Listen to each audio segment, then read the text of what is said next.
یہودی لڑکا جو یہودی کے گھر میں پیدا ہوا، عمر تقریباً 11 سال، دیکھ لیا ایک مرتبہ ہمارے نبی صلی اللہ علیہ وسلم کے روشن چہرے کو۔ بکری چرانے گیا، دیکھ لیا حضور صلی اللہ علیہ وسلم کے چہرے پر اس کی نگاہ پڑ گئی۔ اب وہ دیوانہ ہو گیا نبی کے چہرے کا، اب اس کو نشہ ہو گیا۔ جب تک نبی کا چہرہ نہیں دیکھتا تھا اس کو سکون نہیں ملتا تھا۔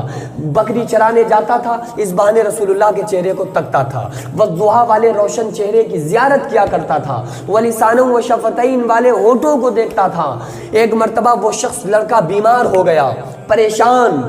اب بڑے بڑے اطباء، ڈاکٹر، سرجن، اس دور کے حکیم آئے اور آ کر اس بچے کو دیکھا، کہا، اس کے باپ سے کہا کہ اس بچے کو کوئی ایسا صدمہ ہے، کسی کے عشق میں فریفتہ ہے اور کسی ایسی چیز کو پانے کی طلب میں ہے جو اس کو ابھی تک مل نہیں سکی، اور اب اس کی کنڈیشن یہ ہے کہ بس اب گیا، کب گیا پتہ نہیں، بس اس کا انتقال ہونے والا ہے اور یہ تم سب کو چھوڑ کر جانے والا ہے۔ اکلوتا بیٹا تھا۔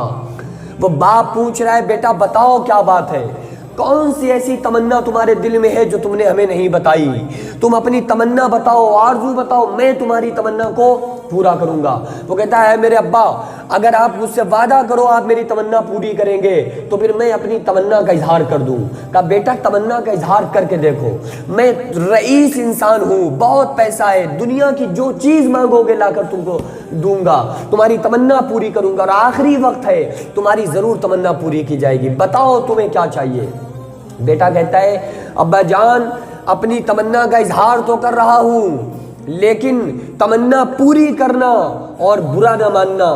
باپ نے کہا، بتاؤ بیٹا کون سی تمنا ہے۔ اس نے کہا، یہ دل اور یہ آنکھیں محمد الرسول اللہ کے غلام بن چکی ہیں، عشق کی غلام بن چکی ہیں، یہ عاشق رسول ہو چکی ہیں، ہماری آنکھیں رسول اللہ کے عشق میں فریفتہ ہو چکی ہیں۔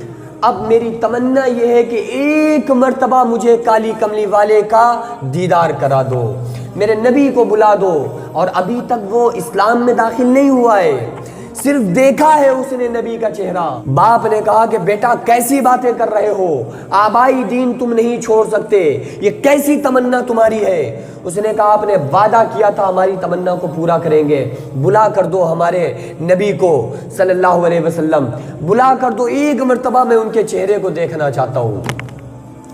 باپ نے خبر بھیجی کہ جاؤ اور محمد ابن عبداللہ صلی اللہ علیہ وسلم کہہ دو کہ ہمارا بیٹا کی تمنا یہ ہے، آخری تمنا ہے کہ آپ کی زیارت کر لے، آپ کا دیدار کر لے۔ آقا علیہ السلام نے صحابہ سے فرمایا، چلو اس عاشق کے گھر چلتے ہیں، اس عاشق کو اپنا دیدار کرا کے آتے ہیں۔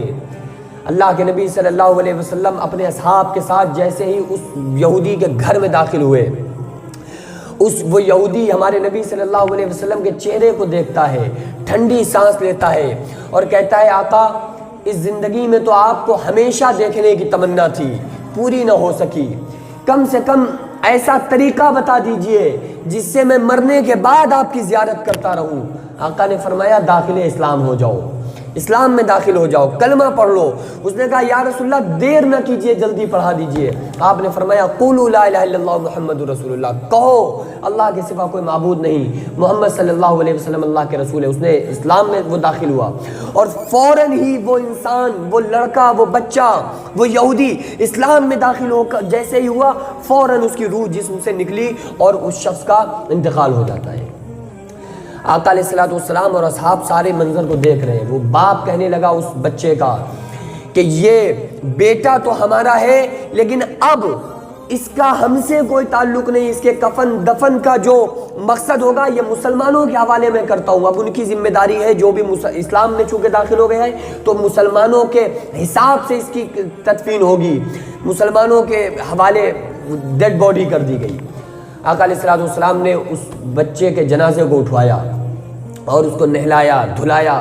آقا علیہ السلام نے کے سامنے ہی اس کو نہلایا گیا، دھلایا گیا، کفنایا گیا، اور پورے مدینے میں ایک شور و شغب ہے، پورے مدینے میں چرچا ہے اس عاشق کا، اور پورے مدینے میں اس عاشق کے جنازے کو گھمایا گیا کہ سب لوگ زیارت کریں ایسے عاشق کی جس نے ایک مرتبہ حسن مصطفیٰ کو دیکھا اور دیوانہ ہو گیا، جس نے ایک مرتبہ آقا کے چہرے کو دیکھا اور داخل اسلام ہونے پر مجبور ہو گیا۔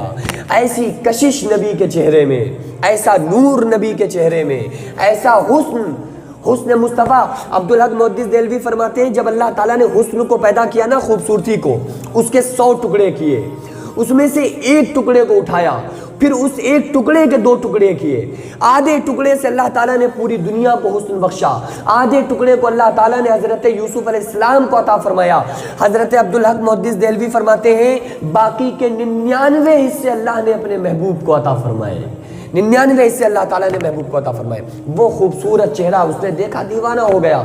پورے مدینے میں اس کے جنازے کو گھمایا جا رہا ہے، سارے لوگ عاشق کے چہرے کو دیکھ رہے ہیں. لیکن ایک عجیب معاملہ یہ ہوا کہ آقا علیہ الصلوۃ والسلام جب اس کے جنازے میں چل رہے ہیں تو آپ پنجوں کے بل آپ نے لاسٹ میں چلنا شروع کر دیا، پنجوں کے بل.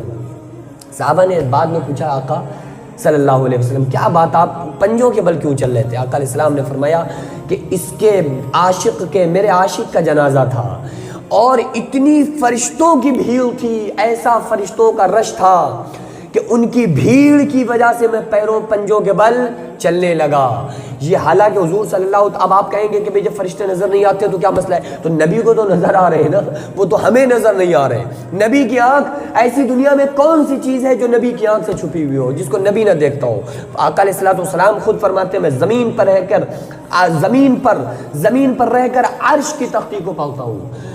تو اور پھر یہ امت کو دکھلانا تھا، ورنہ فرشتے کو کچل تھوڑی جا رہے پیر سے، وہ تو کہیں بھی ہواؤں میں معلق ہو سکتے ہیں، لیکن دکھانا تھا، یہ بتانا تھا نا کہ فرشتے بھی اس میرے عاشق کے جنازے میں شریک ہیں. تو خود عاشق بنو، بچوں کو عاشق مصطفیٰ بناؤ، عاشق رسول بناؤ.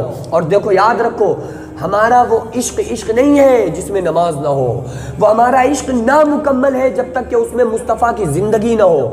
اٹھنا بیٹھنا، چلنا پھرنا، کھانا پینا، سونا جاگنا، اطیعوا اللہ واطیعوا الرسول، اللہ اس کے رسول کے طریقے سے ہٹ کر ہوگا. خدا کی قسم پھر ہم کتنے بھی لوگوں لگا لیں عشق کے، لیکن ہم عاشق رسول نہیں ہو سکتے.